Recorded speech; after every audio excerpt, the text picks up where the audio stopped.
Hola, hoy te voy a presentar una defensa de costa completa, ubicada en Cataluña, pensada para la defensa costera mediterránea de esta parte del país en la época de la Guerra Civil Española. Estamos hablando de las fortificaciones de Calonge y Palamós, que cuentan con una batería antiaérea, nidos de ametralladoras a nivel de costa y líneas de trincheras completas de todo. Ahora, si quieres saber todo sobre esta interesante instalación defensiva que puedes encontrar completa, quédate conmigo y te lo enseño. Toca corregir un pequeño error, ya que dije al principio que era una batería antiaérea cuando estaba hablando de la batería de costa de Palamós, que es la que voy a presentarles más adelante en el video. Y ahora continuamos. En general, el devenir de la guerra hizo que instalaciones defensivas de defensa costera, como las que estaban planeadas en Cataluña, no llegaran a terminarse completamente en muchos casos. Esta que te voy a presentar hoy, concretamente las instalaciones de Calonge y Palamós, es una de las pocas en las que podrás ver cómo estaba configurado el sistema defensivo costero en Cataluña por parte del Ejército Popular de la República. El sistema estaba basado principalmente en dos partes. Una que era la línea avanzada, que es la que se encontraba en costa, formada principalmente por baterías de costa y nidos de ametralladoras, y a medida que te ibas adentrando al territorio, te encontrabas con lo que se llamaba la línea de sostén, en la que se hacían una serie de posiciones defensivas, fortines, digámoslo así, que eran posiciones fuertes para retrasar y detener, en muchos casos, el avance del enemigo. Debido al devenir de la guerra, a lo largo del conflicto, y el avance que tuvieron los nacionales, muchas de estas instalaciones no llegaron a usarse, ni siquiera a terminarse. Es el motivo por el que es difícil encontrar instalaciones como esta, completas, que se puedan enseñar de manera completa para poder darse una idea de cómo funcionaba el conjunto en total. Esta que voy a presentar en Calonge y Palamós es una de las pocas que se encuentra completamente acabada. Y aunque no llegó a utilizarse en combate, debido a que Cataluña durante la Guerra Civil cayó muy rápidamente, debido al desgaste que tuvo el Ejército Popular, eso no quita valor al hecho de que las instalaciones llegaron a hacerse y el estudio de para qué fueron pensadas en su momento. Y ahora, acompáñame mientras ves todos los paisajes e instalaciones que te voy enseñando, mientras te cuento toda la historia. Vamos allí. Empecemos por el principio. Verano de 1936. Estalla la Guerra Civil. Hay un golpe de Estado que pretende derrocar al gobierno de la República. El golpe de Estado fracasa parcialmente, dejando a España dividida en dos bandos, el bando nacional y el bando republicano. Concretamente, el bando del gobierno lo tendría mal militarmente desde el principio, ya que prácticamente lo mejor del ejército español estaba en manos del bando sublevado o nacional. Tenían que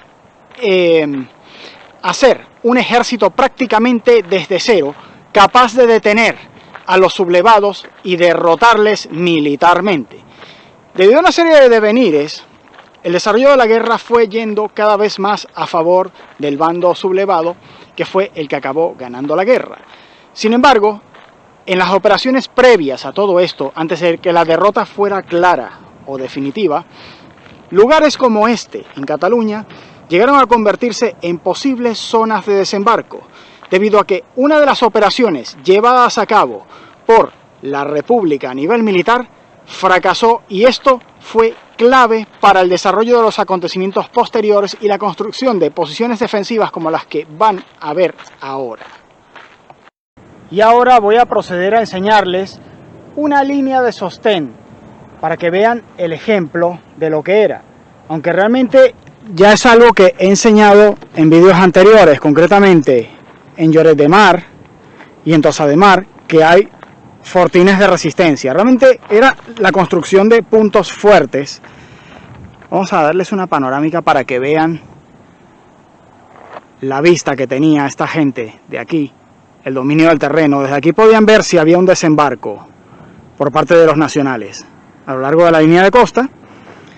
Y ahora van a ver los restos de la posición defensiva, que da la impresión de que incluso no se hubiera llegado a acabar. Aquí tenemos los restos de uno de los pozos que estaban haciendo. Y ahora por aquí ya llegamos a los restos de la posición fortificada, a lo que es una línea de trincheras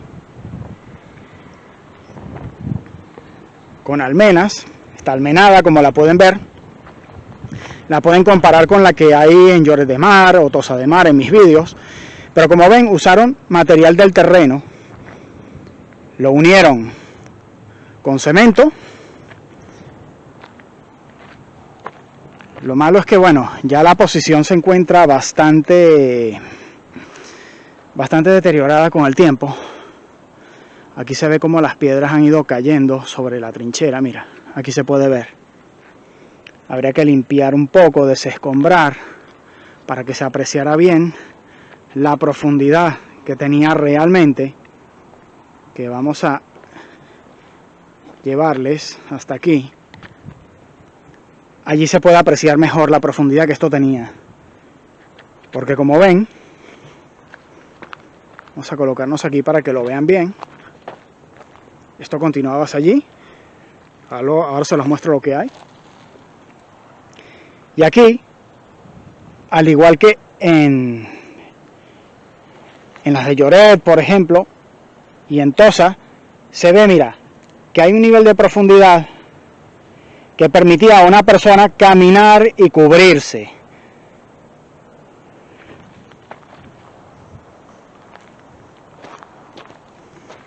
Lo que pasa es que la posición realmente está muy deteriorada. Da incluso la impresión de que no se llegó a acabar siquiera. Y aquí, ese agujero que ven allí, eso se ve que es una excavación hacia adentro para crear pues algún tipo de depósito, almacén.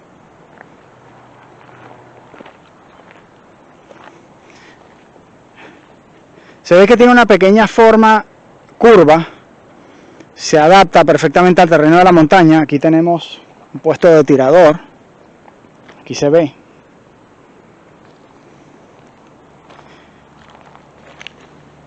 Y aquí, ya cubierto por la maleza y el tiempo, ahí se ve la excavación. Lo que pasa es que el terreno es bastante blando y la erosión del tiempo ha ido cerrando los túneles, como pueden ver, y bueno, y las lluvias han ido añadiendo sedimento y están cubriendo todo lo que es la zona de trincheras. Que de seguir así, dentro de unos años aquí va a ser muy difícil localizarlas, ¿eh? Pero esto es ejemplo de, bueno, lo que queda de una línea de sostén, que era pues la línea de respaldo a lo que era la línea de avanzada principal para impedir que desembarcaran por esa línea de costa. Y ahora vamos a llevarles hasta las fortificaciones de la costa. Vamos allí. Durante el verano de 1936, las Islas Baleares, en su mayor parte, caen bajo el poder del bando nacional o sublevado.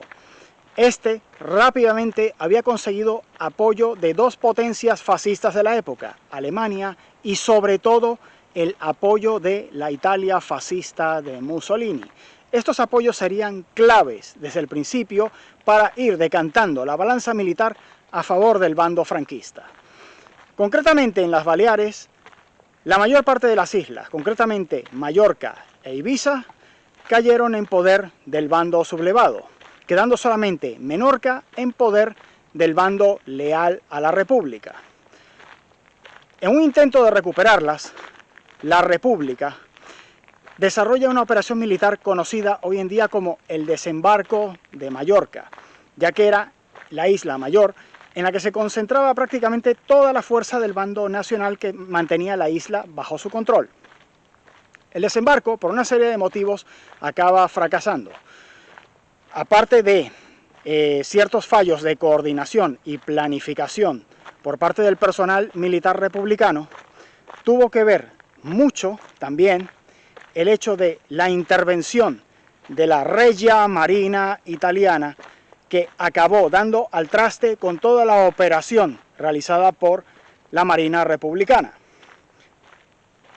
El dominio de las Baleares sería clave para después convertirlo en una base de operaciones, sobre todo de las fuerzas aéreas italianas y alemanas, en sus operaciones de bombardeo a lo largo de toda la costa mediterránea.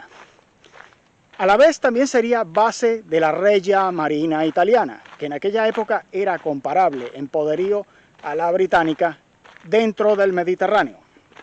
Era una marina a considerar, a temer, y esto hizo que, ante la pérdida del dominio de las Baleares y que ésta se convirtió en una plaza fuerte de operaciones que había sido prácticamente ocupada por los italianos, no les permitía esta situación recuperar las islas por el momento, y hizo que empezaran a desarrollarse una serie de instalaciones defensivas a lo largo de la costa mediterránea española por parte del gobierno de la República, y que son instalaciones que vamos a enseñar ahora mismo. Muchas de ellas no se encuentran completas, muchas de ellas ni siquiera llegaron a utilizarse debido a los devenires de la guerra. Sin embargo, lo que voy a enseñar aquí fue muy importante para distraer recursos bélicos que pudieron haber sido muy útiles a la República, sobre todo en frentes como el de Aragón, que fueron claves dentro de los acontecimientos que habría posteriormente a lo largo de toda la guerra. Empezaremos por enseñarles la batería de costa de Palamós, que está completamente acabada, muy bien conservada y estuvo perfectamente equipada en su momento, y con la que se puede además enseñar pues todo el conjunto defensivo al completo. Ahora continuamos. Ya justo al lado, por ejemplo, del camino de Ronda que va desde Calonja hasta Platja d'Aro, se puede apreciar parte de lo que fue la línea avanzada. Aquí tenemos el caso de un nido de ametralladoras que en principio formaba parte de toda una cadena que debía cubrir esta zona de costa en general, hasta llegar justo allí, hasta la zona en la que acabamos de estar, hasta la zona en la que se encuentra la batería de costa de Palamós, justamente, que sería en ese promontorio de ahí arriba.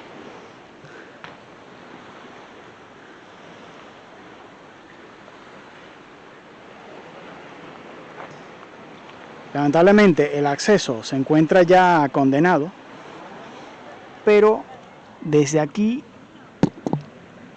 algo se puede ver aún desde el interior.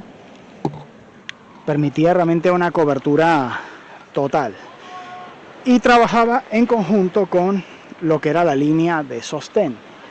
Se apoyaban una a la otra. Ambas a su vez estaban apoyadas por brigadas móviles que, de acuerdo al ataque que se hiciera en la costa en ese momento, se desplazaban a la zona de costa atacada para enviar los refuerzos necesarios para contener el desembarco. Situación que, debo decir, nunca se llegó a dar, pero eso era el plan original. A medida que fue evolucionando la guerra, las planificaciones, incluso recursos disponibles en hombres y material bélico, fueron cambiando. La tendencia fue que a medida que fue avanzando la guerra, la República, a medida que iba perdiendo terreno y recursos, pues iba destinando cada vez menos a estas fortificaciones que ya se empezaba a ver hacia el final que no iban a ser utilizadas, y de hecho no se llegaron a utilizar. En general, el cálculo de tiro en las baterías de costa republicana era muy complicado. Se hacía mediante el sistema de cálculo de derivas a falta de telémetro.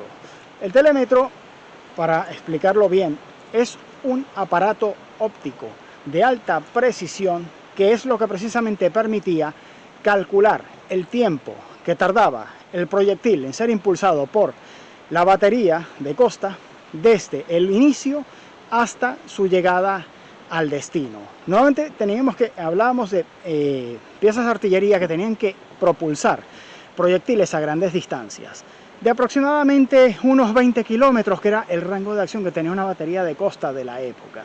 Tomando en cuenta que el rango de las piezas de artillería utilizadas por la República era de alrededor de 8 o 10 kilómetros como mucho, estábamos hablando que eran piezas de artillería no idóneas para este cometido, que lógicamente se quedaban cortas ante embarcaciones como el crucero Canarias, que disponían de sistemas de tiro y piezas de artillería que alcanzaban esta distancia, 20 kilómetros aproximadamente. Ya está. Aparte de esta carencia que estoy hablando, venía la falta de telémetro. Entonces, el personal del que disponía la República tampoco estaba capacitado para ello en inicio. La mayoría no eran oficiales ni militares de carrera, sino voluntarios que entraron en el ejército popular para formarse de manera rápida y prácticamente improvisada para poder montar algún tipo de defensa contra el bando franquista, el cual sí era profesional para la época, y sobre todo en los primeros meses de la guerra civil hizo avances que acabaron siendo, si no definitivos, para su victoria, sí ayudaron bastante en ese sentido a que alcanzaran la victoria en 1939, independientemente de los errores que pudiera cometer los militares de la República. Y ahora continuamos. Y ya por último, uno de los puntos importantes a tocar para que puedan entender un poco el cómo funcionaba una batería de costa republicana tiene que ver con el hecho de los calibres disponibles de armamento que tenían. Uno de los principales problemas que tuvo la República fue el hecho de que las principales fábricas de artillería se encontraban en el norte de España, en lugares como Reynosa, en lo que hoy en día es la Comunidad de Cantabria.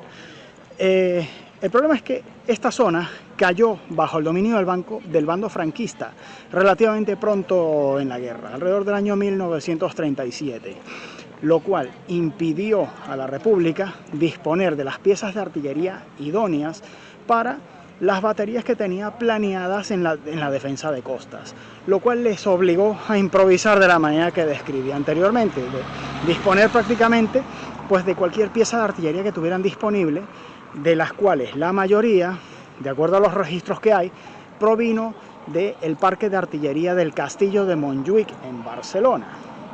Sin embargo, había otras alternativas. Una de ellas era adoptar artillería soviética. Sin embargo, aquí ya existía un problema, por el hecho de que los calibres utilizados por los rusos normalmente, incluso ya antes de la época soviética, eran diferentes a los calibres adoptados en Occidente, a los que estaban acostumbrados los militares españoles de la época. Si a esto le sumamos que la mayor parte del personal que tenían no era profesional de carrera, sino que tuvieron que serlo de manera improvisada, ya esto les suponía una dificultad añadida muy difícil de superar, por lo que prácticamente este tipo de piezas de artillería no llegaron a ser ni siquiera implementadas.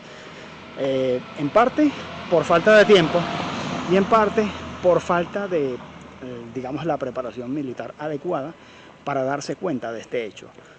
De acuerdo a crónicas de la época, parecía no preocuparles a los defensores el hecho de que las piezas de artillería que utilizaban no eran adecuadas para el cometido que se las estaba utilizando, aparte de dar algún tipo de golpe de moral psicológico que servía más a la población civil posiblemente que a los hechos concretos, como acabó siendo demostrado posteriormente.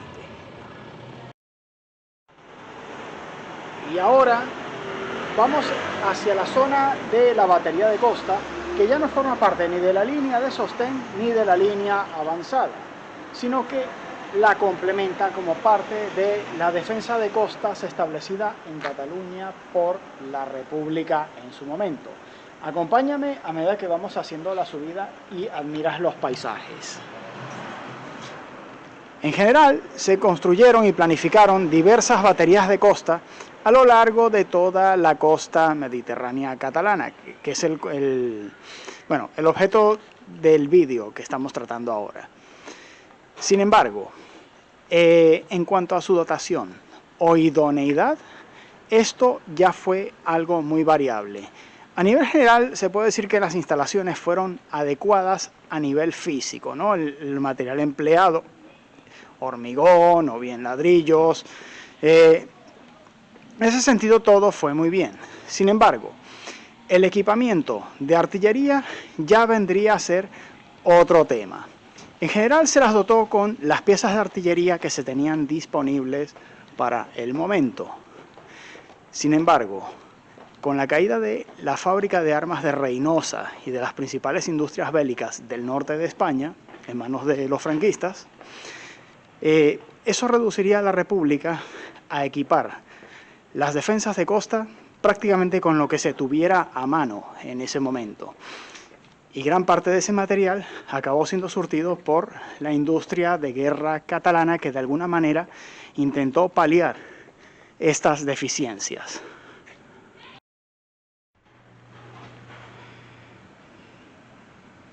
En general, las piezas de artillería con las que se dotó las defensas de costa de Cataluña, en la mayoría de los casos, por no decir en prácticamente todos, no eran adecuadas para esta tarea. Muchas de las piezas ya eran obsoletas para el momento en el que estalló la Guerra Civil Española. Y técnicamente, la gran mayoría de las piezas escogidas eran clasificadas más bien como artillería de campaña, es decir, no utilizables para el cometido al que se las estaba requiriendo, que era la defensa de costas. En general, las baterías fueron poco efectivas en los casos en que entraron en combate. Y en este caso, la de Palamós, que es la que vamos a ver ahora mismo, tampoco fue la excepción.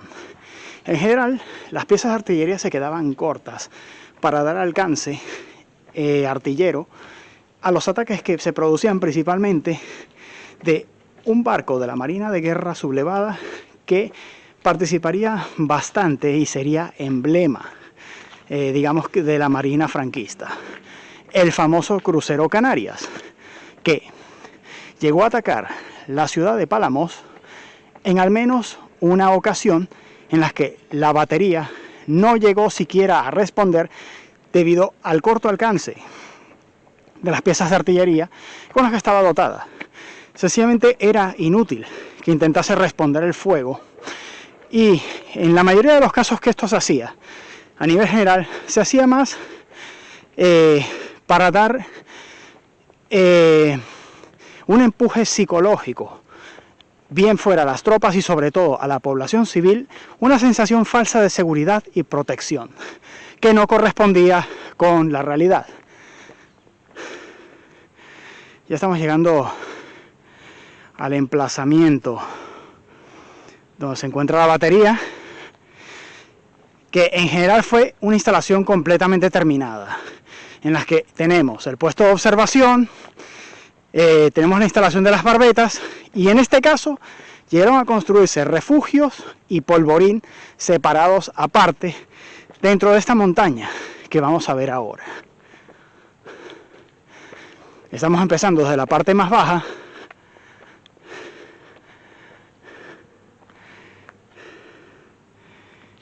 y ahora por aquí se encuentra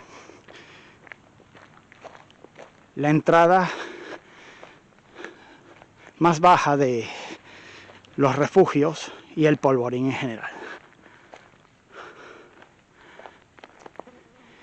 Y ahora acompáñame al interior. Bien, vamos a empezar justamente desde la parte más baja de los refugios, que tienen un sentido ascendente por una serie de escaleras que te conducirán incluso hasta el observatorio de la batería. Hay que meterse aquí con cuidado. Luego les enseño las puertas para que vean cómo están. Como ves, la parte del techo ha sido reforzada con ladrillo y después se dejó la instalación prácticamente en roca viva, como puedes ver. Les voy a enfocar la puerta para que vean cómo se ve desde allí. La entrada, un poco más atrás quizás para que lo vean bien. Y ahora procedemos a ir subiendo para que puedan ver las galerías en su conjunto. Aquí tenemos una serie de agujeros, incluso de mamparos. Bueno, esto para colgar lámparas de mano, para cuidar la iluminación.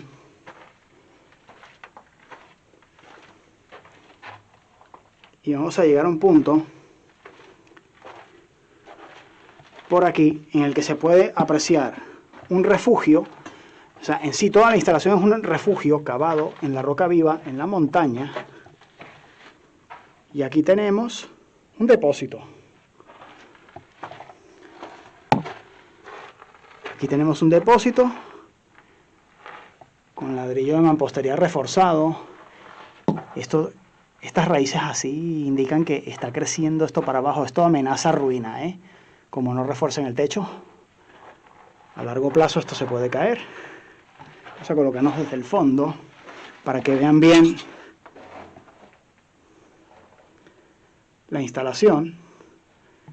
Y ahora vamos a proceder hacia arriba.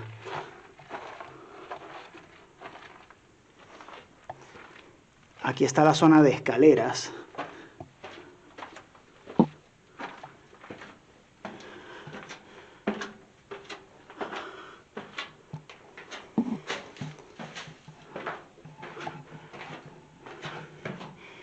En la que ya lamentablemente nos vamos a encontrar en un punto en el que ya no podremos avanzar más, que la puerta se encuentra cerrada, pero por aquí ya se puede ver que al frente tenemos otra compuerta, que es la que nos llevaría ya al puesto de observación de la batería.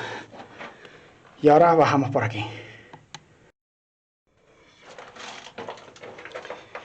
Estamos haciendo las tomas en bajada para que vean lo impresionante que es la instalación a pesar de su relativa simpleza.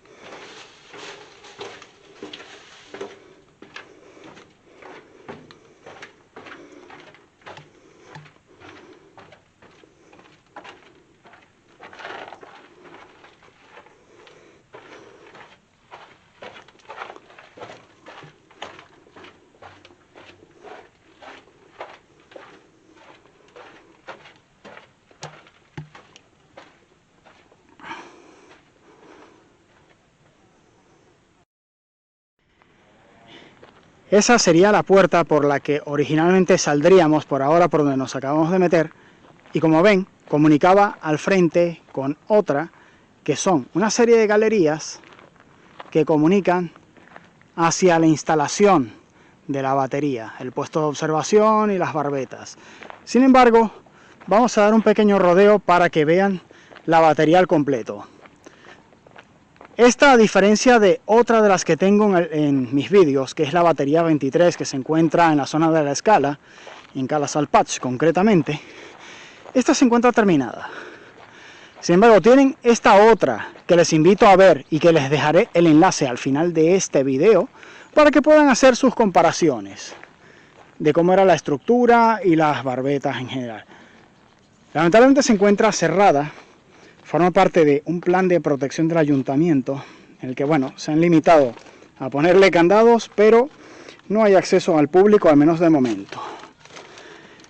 Y vamos a venir con esta linterna a ver qué encontramos aquí. Esto solo se está llenando de telarañas ahora mismo.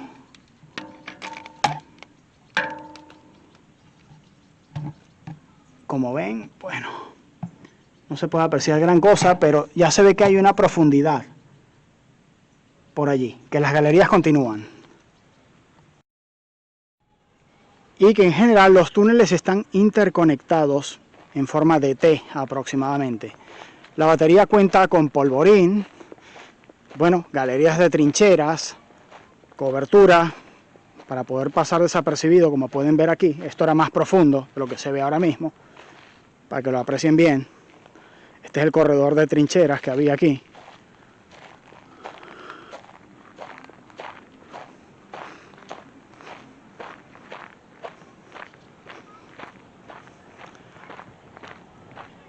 Y aquí hay algunas posiciones de tirador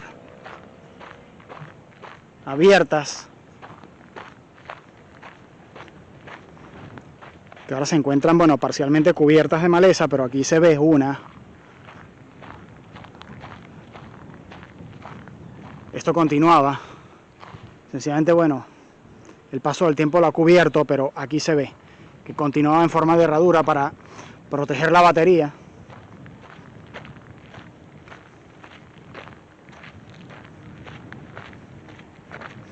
Y en general es una de las baterías costeras que más historia tiene de las que hizo la República en esta zona.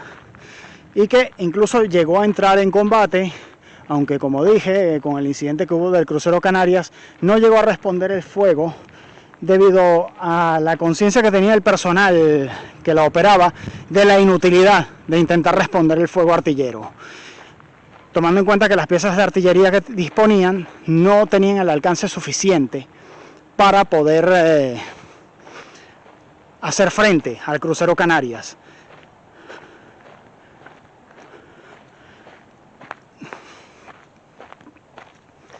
Aquí tenemos una parte de la batería parcialmente demolida.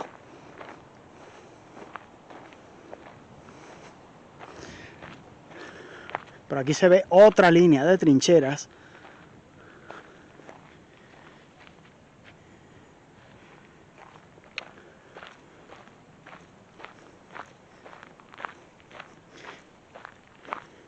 Y en general de los mapas que he conseguido y croquis de la batería, de esta batería de costa, por este lado que estoy enseñando no disponía de ninguna entrada. Al parecer no. Sino que bueno, se comunican los pasillos en forma de T bajo toda esta montaña, a la que lamentablemente no vamos a poder entrar.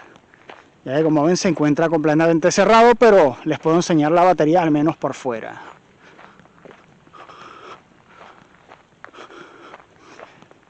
Ahora vamos a volver a las galerías de entrada que les enseñé anteriormente, que aquí viene una parte interesante, de las pocas que se encuentran todavía conservadas de la batería.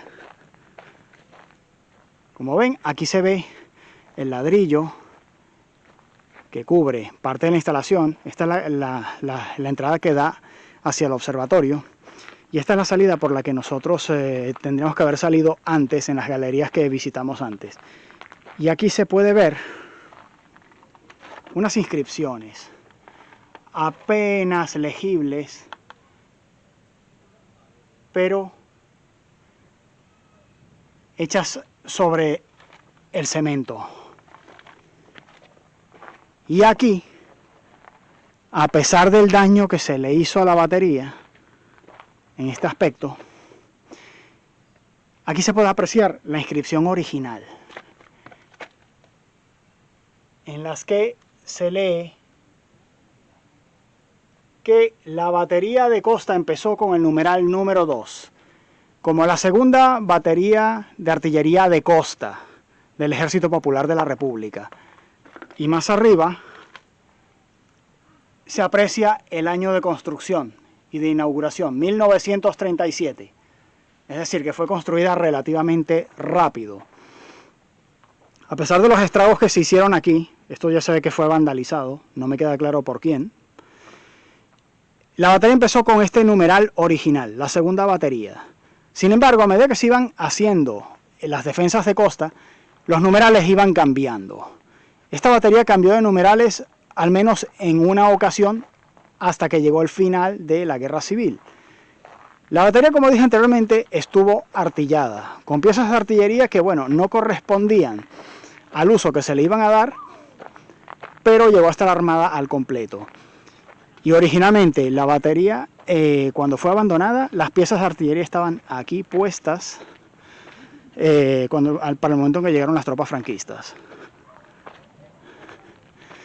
Había leído que tenía 4 barbetas, de las cuales aquí solo podemos ver 2.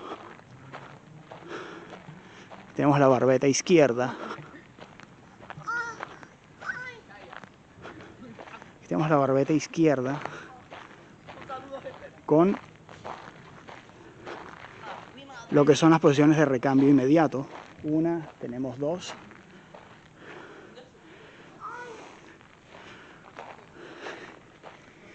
Y aquí tenemos lo que es el puesto de observación y control de la batería, que lamentablemente se encuentra chapado, no podemos verlo siquiera por dentro.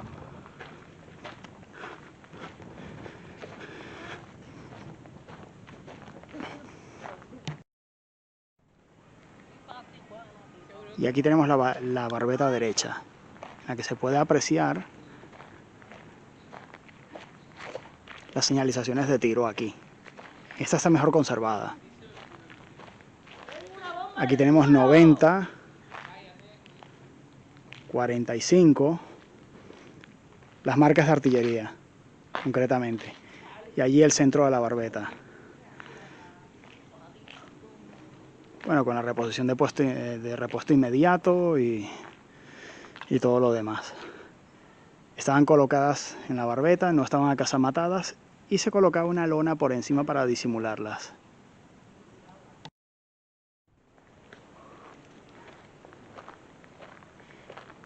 Y el cómo se veía la batería desde el frente.